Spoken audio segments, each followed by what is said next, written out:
विचार विचार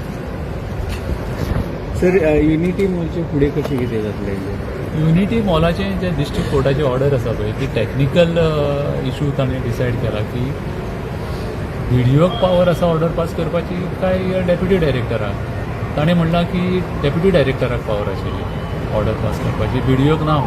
आतां जालां कितें हायकोर्टाचे 2 जजमेंट आसा. एक जजमेंट म्हणटा डेप्युटी डायरेक्टराक पावर असल्या केसीन जेन्ना लायसन्स पंचायत रिफ्यूज करता तेन्ना. एक म्हणटा व्हिडिओक पावर आसा. सो 2 तरेचे 2 हायकोर्टाचे जजमेंट आसा. आतां हांणी डिस्ट्रिक्ट कोर्टान म्हणलां की ना डेप्युटी डायरेक्टराची तुमी ऑर्डर हाडपाची. सो ताणें कितें म्हणलां की तुमी कायदो फॉलो करा आनी लायसन्स घ्या आनी कन्स्ट्रक्शन सुरू करा. पण ही जी ऑर्डर बीडीओन पास केल्या ती रॉंग ऑर्डर. पावर डेप्युटी डायरेक्टराक आशिल्ली. ताणें अशें म्हणूं ना की हें स्ट्रक्चर हें कन्स्ट्रक्शन इलिगल जावं तें बांदूं शकना अशें कांय ना. हो फक्त टॅक्निकल इशू जाल्लो आसा आनी ताका एक म्हणजे लायसन्स तो म्हणटा घ्या आनी कन्स्ट्रक्शन सुरू कर म्हणटा. ताणें ऑर्डरीनूच म्हटलां नवें लायसन्स घ्या आनी कन्स्ट्रक्शन सुरू केलें.